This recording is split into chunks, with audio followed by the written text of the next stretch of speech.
Rap is a genre that originates in the streets, and therefore crime is a common subject in music.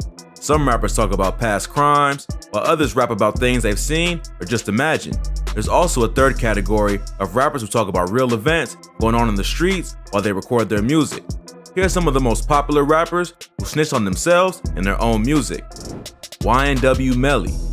Jamel Maurice Demons, aka YNW Melly, is a rapper and singer from Gifford, Florida.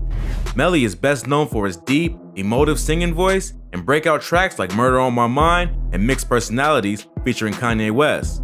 Melly's career was on fire, and he was in a good position to become one of rap's biggest up-and-coming stars until he was arrested for a double murder in February 2019. Two of his closest friends and co-founders of the YNW Collective, Anthony YNW Sack Chaser Williams and Christopher YNW Juvie Thomas, were killed back in October. Melly and the fourth member of YNW, Portland Henry, also known as YNW Portland, originally claimed that the two were killed in a drive-by shooting. However, authorities claim that there is substantial evidence to prove Melly and Portland killed their friends and conspired to make it look like a random shooting. Melly has denied the accusations and has entered a not guilty plea. However, the case is yet to go to trial. After Melly was arrested, fans began to look back at his music for clues as to whether the artist is truly capable of murdering his childhood friends in cold blood, or if it is just a conspiracy to put a rising rapper behind bars. Fans have noticed shocking similarities between the lyrics to Murder on My Mind and the events that unfold in real life. The song was originally written in 2016 and released in 2017, and the crime he's accused of committing occurred in 2018, so it can't be a straight-up confession. But the plot of the song and the events that unfolded have eerie similarities that show perhaps Melly was capable of such a crazy murder. In the song, Melly describes shooting a close friend and holding him in his arms as he bleeds out.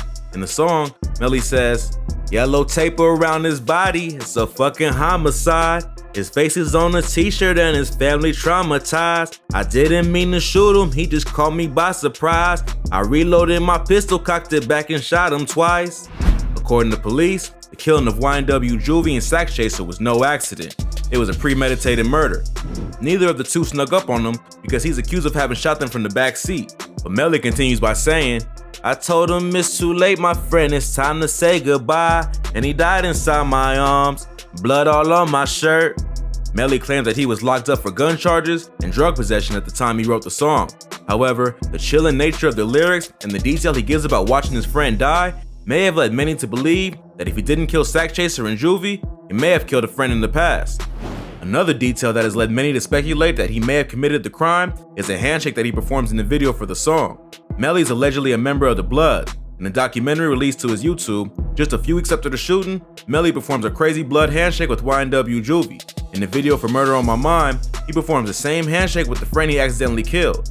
The video, which now has over 425 million views on YouTube, was released in August 2018, 2 months before Juvie and Sack Chaser were killed. So while Murder on My Mind isn't a straight-up confession, it does reveal that Melly clearly has either thought about or potentially committed the murder of a close friend. The case is still ongoing, and Melly maintains his innocence. The trial has been delayed due to coronavirus, which Melly himself contracted while in prison. There's a lot that is yet to be revealed in this case, and it may be a while before the facts come to light. But for now, internet investigators are using his past lyrics to search for clues. But Melly isn't the only up-and-coming rapper to snitch on themselves. This next rapper spent 7 years in prison after rapping about real crimes being committed in the streets of Brooklyn. Let's get right into it. Bobby Shmurda. Aquil Gene Pollard, better known as Bobby Shmurda, is a rapper and convicted felon born in Miami but raised in Brooklyn, New York. Shmurda is best known for his hit song Hot Nigga, as well as his signature Shmoney dance. But like YNW Melly, just as Bobby was reaching the top of the charts, he was arrested for crimes that he committed while his career was heating up. Bobby grew up primarily in a rough part of Brooklyn called East Flatbush. He was allegedly a member of the G-Stone Crips and part of a gang/music crew called GS9. Bobby's breakout hit was the track Hot Nigga, a remix of Lloyd Banks' song Jackpot that was released in 2012. Bobby released the video in August 2014 and was arrested along with 14 others just a few months later for a slew of charges, including conspiracy to commit murder, reckless endangerment, and drug and gun possession. Bobby, what do you have to say to your fans? Bobby, anything? After a long legal battle, Bobby eventually accepted a plea deal for 1 count of third-degree conspiracy and 1 count of weapons possession. He was sentenced to 7 years in prison and was just recently set to be released. Although the lyrics to his song were not direct evidence used against him in court, the song did allow police to string together a case that GS9 was more than a music crew and was a violent street gang. Here's a look at some of the lyrics that got Bobby hemmed up. In the song Hot Nigga, Bobby raps, "On Truey on some hot nigga, like I talked to Shiesty when I shot niggas." Shiesty was Bobby's childhood friend who was gunned down by a rival gang called Brooklyn's Most Wanted, or BMW, in 2011. This led to a violent beef between the G-Stone Crips and the BMWs. Police used this line to prove that Bobby was involved in the conflict. Bobby continues by saying, "And Monte keep it on him, he done drop niggas." Nicholas Monte McCoy was one of the members of GS9 who was arrested along with Bobby, and police used this line to prove his affiliation with the gang. Later in the song, Bobby says, "I'm a trigger, I'm a rusher, I'm a A-Rod. Broad daylight and we gon' let them things bark." Rashid Rashad Darasant and Alex A-Rod Crandon were suspected to be involved in the killing of a 19-year-old member of the BMW back in February 2013.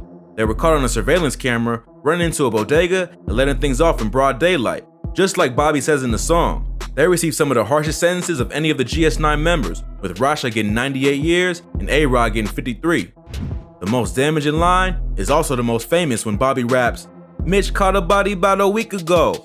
Deshane Mitch Cockett is another member of GS9 who was accused of shooting at a group of BMW members on East 52nd Street in Brooklyn and hitting a 22-year-old female bystander in the neck. The woman survived, but Mitch was charged with attempted murder in the second degree.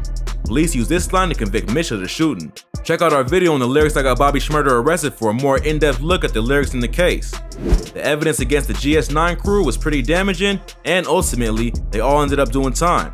Even though Bobby was not guilty of committing some of the more serious crimes, he was painted by prosecutors as the right leader and responsible for orchestrating the crimes. He could have taken a lighter plea, but he agreed to 7 years to ensure Rowdy Rebel and Monte got a similar sentence. Because he remained true to the street code and never snitched, Bobby has become a modern legend in New York hip-hop.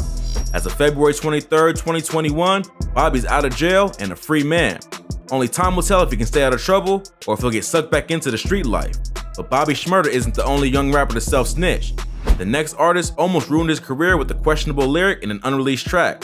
Let's check it out. Rich Homie Quan. DeQuantes Devontae Lamar, known by his stage name Rich Homie Quan, is a rapper and singer from Atlanta, Georgia.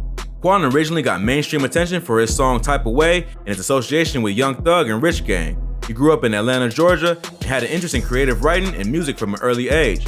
He got a job at a nearby airport after dropping out of college and began to pursue his music career. But after he was fired, he took to the streets to support himself and ended up serving a 15-month sentence for burglary. After he was released from prison, he started taking music seriously. He released Type of Way in August 2013 and Lifestyle with Young Thug in 2015, both of which made his career red hot. But just as Rich Homie Quan was taking off, a questionable lyric from an unreleased track caused a major controversy that almost derailed his career. In May 2015, 100+ unreleased Rich Gang songs were released to the internet illegally by a hacker. Among them was a track called I Made It featuring Young Thug. On the track, Quan says, "I don't want your hoe, just want the coochie from her. How you gonna tell me no? You know who I am." Many saw this lyric to be condoning rape, and Quan found himself in a major controversy. He later apologized for the bar, claiming that it was in bad taste and that it was never supposed to leave the studio. However, only a few weeks later, another track was leaked with an even more obvious reference to rape. In the song Day One, he raps, "Chances ain't shit if you don't take one. Mansion full of bitches, about to rape one." This track was part of the same batch of unreleased songs that got leaked, but it came out a few weeks later than the others, which reignited the controversy. In an interview with DJ Vlad, Quan reflects on the situation and says that he knows the lines weren't cool. He says that the songs were just unfinished reference tracks that he recorded years prior and that he would never have released them himself. He blames it on the fact he was young and just saying wild shit to be cool, but admits he crossed the line. No females ever came forward to accuse Quan of rape, and therefore, he was never charged with anything of that nature. But the controversy did slow down his career trajectory. He split from Rich Gang not long after.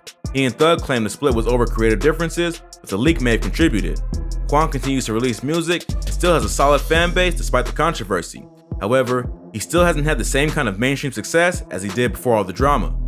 If you like this video, check out some of our previous videos, from rappers and gangs to the lyrics that got Bobby Shmurda locked up. We cover the most insane stories that you need to hear.